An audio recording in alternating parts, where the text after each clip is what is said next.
Life on the road, announcer life, hashtag blah, blah, blah, blah, blah, blah, blah.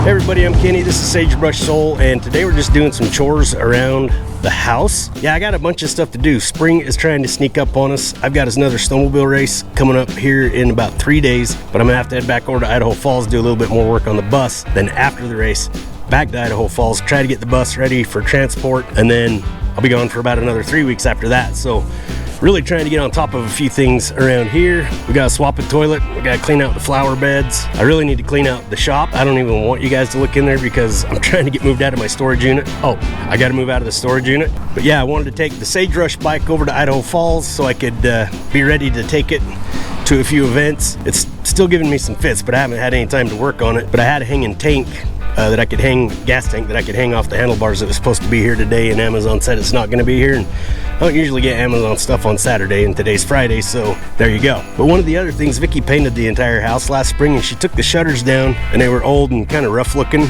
Some of them had been on there a while and they were cracking a little bit, so I put the good ones back on, but landlord just brought some new ones. And before we get into that, I finally got coasters and stickers, so I'll be hiding these, making a scavenger hunt at the cool places that I stop at for you to find, and we'll find other ways to give them away as well.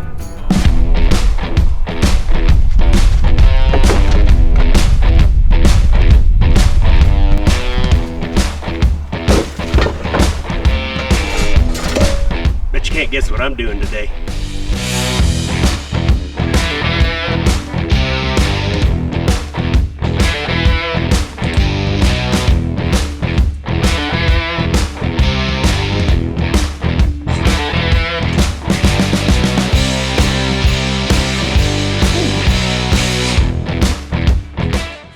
Very short. Of course they are, because the floor's taller. Well, hell. Guess we use the old ones. Oh, doesn't look like we made contact with the wax ring either. I'm gonna have to go get a tall wax ring. All right, well, I guess we'll go to town.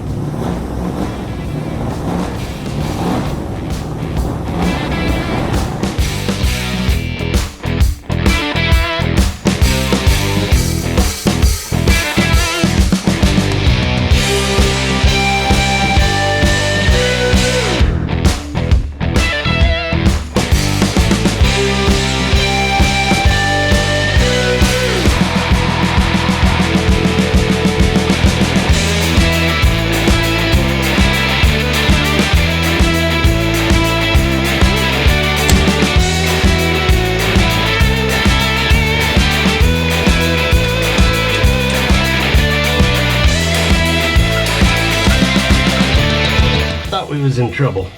You can see how it's touching the back there. We actually had a problem with the old toilet leaking here before because it couldn't fully go back, and I thought that it was just because it's a weird toilet, but apparently that flange is about a ½ inch or so too far back, or they've added to the wall or something, I'm not sure. But I thought we were in trouble because most of the toilets I've dealt with have the lip on the outside of the lid, but we got lucky. It fits. So all we can do now is hook it up and fill it up and see if it leaks. Except for this little problem. Good thing I got another bathroom. I'll have to go get one of those tomorrow.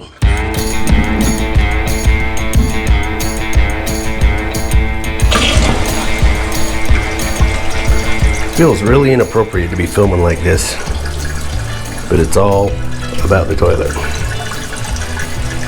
Alright, we'll let her fill up and check it for leaks. So the tank is full. I don't see any leaks going on down around here, so time for the flush test to make sure nothing comes out from underneath it. Ooh, it's powerful.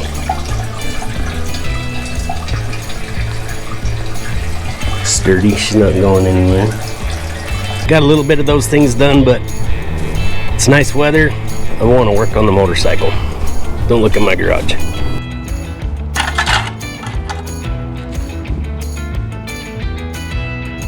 So this is the leak I'm trying to track down. I am not sure what is going on, but it is definitely leaking out of there. Pull that off and look at the O-ring. Let's see what I may have done.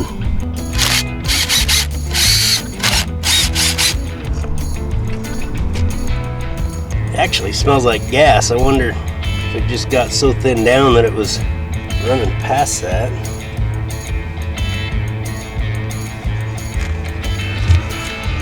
Looking at that O-ring right there. It's getting worse for the wear. So I think we'll drain the oil, see how much is in it. If there's more than should be in it, then it's probably was just gas running into there, and then hopefully some thicker oil will seal it up. Ouch.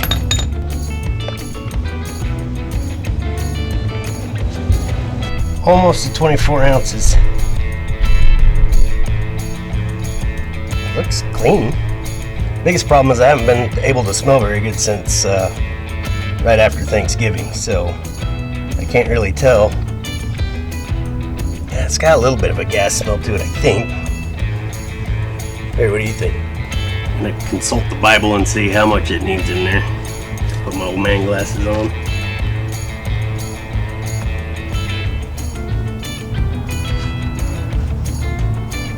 The book says it's supposed to hold 1 quart. So it's actually a little shy, so it was running out. I'm gonna do a little more inspecting and see if I can make sure that that's where it was running out from, but I think it was. So I'm just putting this back together. I've been sitting here talking to myself because I thought I was recording. When I'm putting that back on, I inspected the case everywhere around here. I guess I ought to look at the other side too, but my recollection is that it really didn't start doing it, but it was mostly on the stand since I've had it, or on tie downs on a trailer standing up. So that O-ring might be bad and I just didn't notice it because it wasn't all sloshing over there all the time. But one thing I should have done was loosen those by hand instead of with the impact, because I'm not sure how tight. That might not have been on there very tight either. We had it on and off a ton trying to figure out the timing and all that stuff to it, so. I don't know where my good screwdrivers are.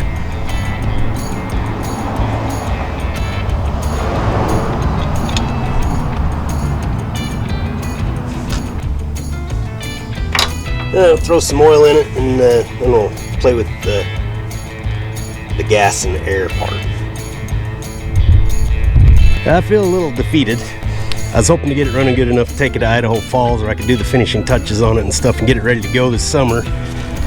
Take it to the shows and be able to ride it around town where it's street legal, the mini bikes.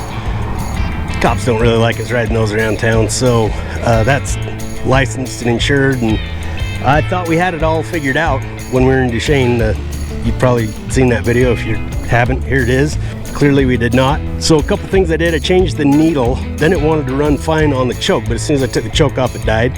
Then I think what I'm going to try is putting the stock air cleaner back on there and see what happens, because if I recall correctly, that is the air cleaner that I had when we had it running good in Duchesne, and it was running flawlessly, and then it started acting up. I know there's some electrical issues in it. We'll go through all that, but I think as far as today, I got way too much stuff to do. We're gonna be on the road so much in the next little while. I was just hoping to try to get ahead of the curve on that and be able to haul it with me, but I've got to start downsizing. I got to get rid of some projects. I got 7 different mini bike projects that I think need to get liquidated, because we're gonna be on the road. We're gonna go to some cool places.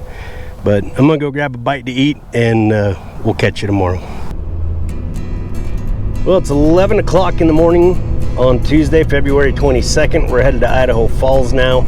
I didn't quite get all the things I wanted to done at the house, and left it in a little bit more of a mess than I wanted to. But we got a meeting over there at 2 today that came up that I just found out about on Monday, so I'm headed over there a little bit early, which will probably be good because I can get a little bit more done on the bus. But fact of the matter is, we had a little turnover at the shop. We got a couple new people to meet, and so we're going to have a meeting with them all right now, and it's about a 2.5 hour drive, so I should get there in plenty of time. And I'm not going to do a lot of talking on the way over there because my audio setup, I've tried just about everything to get it to work and cooperate good here in the truck, and I way over modulated it last time, so hopefully this is a little bit better. But I'm not even going to try to talk once we get on the interstate, and I'll see you over in the Idaho Falls area when we get there for the meeting.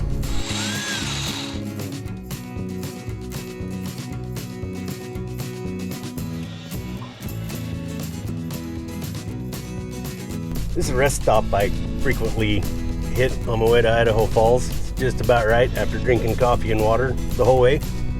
But it's kind of cool, and it's funny because there's a big sign about sagebrush there, and I'm going to put it up so you can read it. There's also lava formations. It's right in the middle of a lava flow, and you can hike around here. And I was like, you know what? This would be the perfect place to leave my first set of coasters and stickers. But it's drifty, the wind's blowing really hard, so this won't be the first scavenger hunt. But somewhere down the line, depending on when you're watching this video, there might be some here. I got just a little bit of extra time right now, and it's funny because a lot of people ask where we came up with the name Sagebrush Soul. We had a couple of ideas, Vicky and I did, for what to name the business. And everything that we wanted was kind of either already used or sort of cliche. Originally, we wanted to call it Salvage Soul, was what we wanted the name of the company to be, because at the time we were redoing a lot of furniture and things of that nature. And then there's already a successful maker and blogger that goes by that. Then we thought about sagebrush and lava because we actually lived in a lava flow and were completely surrounded by it when we were renting a house from Vicky's aunt and uncle.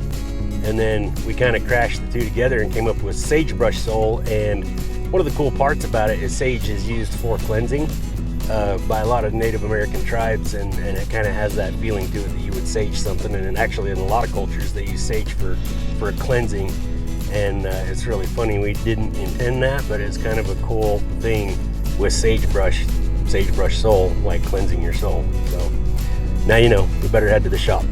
I was a little ahead of schedule. Now I got off on a tangent, and I'm probably not.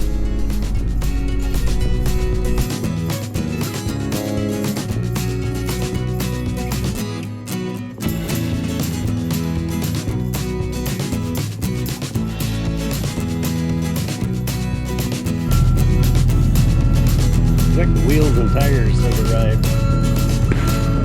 Easy.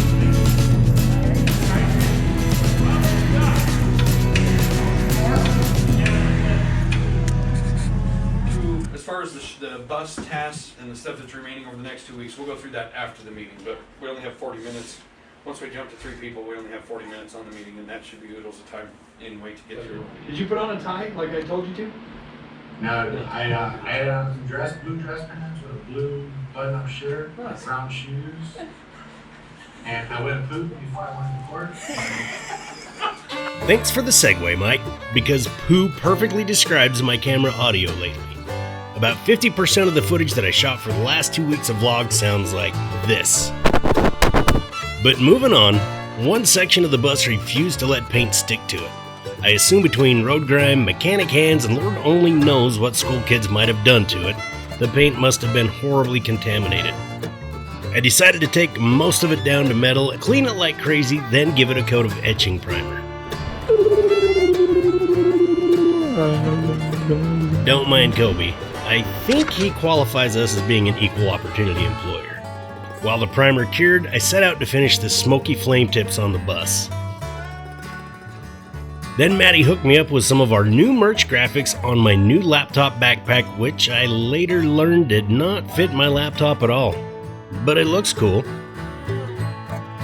Skylar and Brittany had business out of town, and the water heater decided to give up and flood the basement. Kobe got that taken care of, and Thursday morning I got up to paint the section of the bus that we prepared earlier.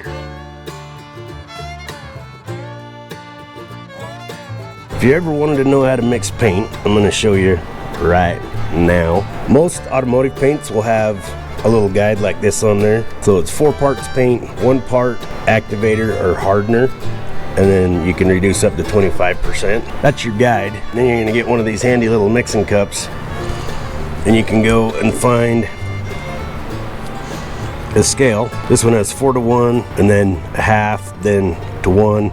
And like I said, I wound up having to over-reduce this a little bit to keep it from getting orange peel. A couple things to know about over-reducing, or reducing in general. It's going to affect your coverage. The paint's going to be a little less opaque. You're going to have a little bit of, it's not going to go on quite as good, so it might require additional coats. And in most cases, it's going to slow the dry time, with the exception of if you use a fast reducer. They're just different chemical compounds that evaporate at different rates that kind of help determine how much it's got to dry. If we were painting in 100-degree weather, we would want to use, this is not going to work. So this is a reducer we're going to be using, and you can see right there, it's a medium.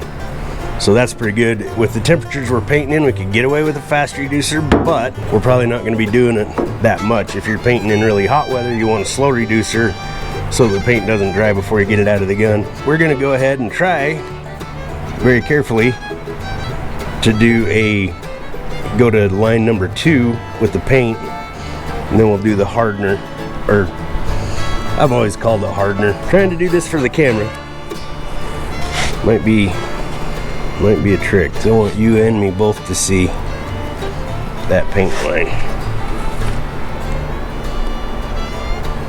Yeah, that came out pretty quick. Oh, wow. That's a lucky deal right there. Got a little out of control on me, still landed on number 2. Let me make sure that's the right. Sure enough, oh my gosh, that will never ever happen again. You just witnessed a unicorn.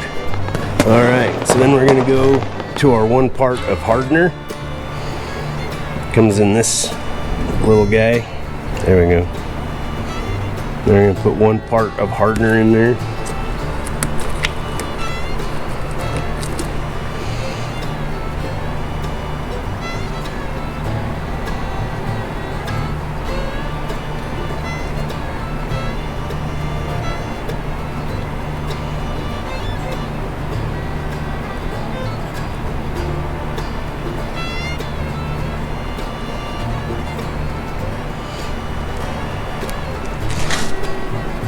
I say it's pretty cool in here, so I can go just a little bit more. There are accelerators, but I have yet to experiment with them, and where time is of the essence, I'm not going to do it. So you saw I had that big square jug. I have not mastered pouring out of those things with any kind of control, so I'm actually going to go a full another 1 part just to get it to flow through the gun nice.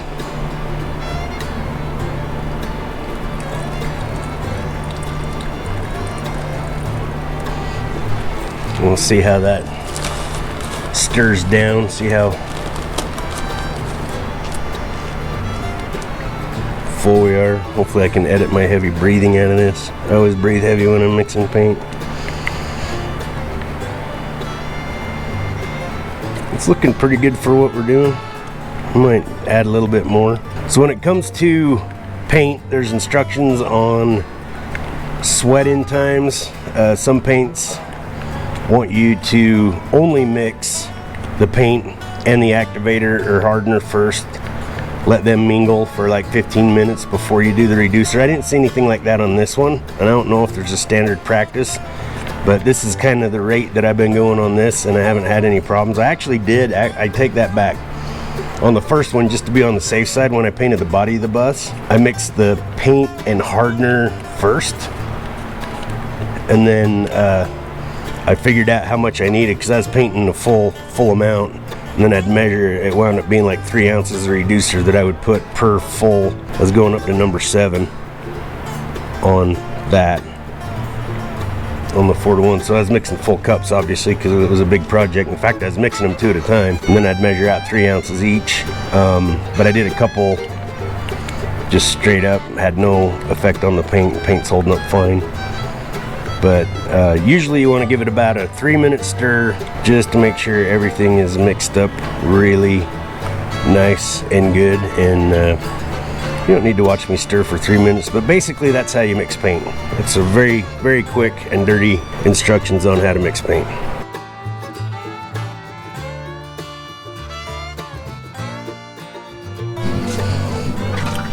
Well, that's gonna wrap it up for this one, I think. And gonna head to Afton, do this hill climb race, and we'll see you on the next one. As always, thanks for watching, and may the best of your past be the worst of your future.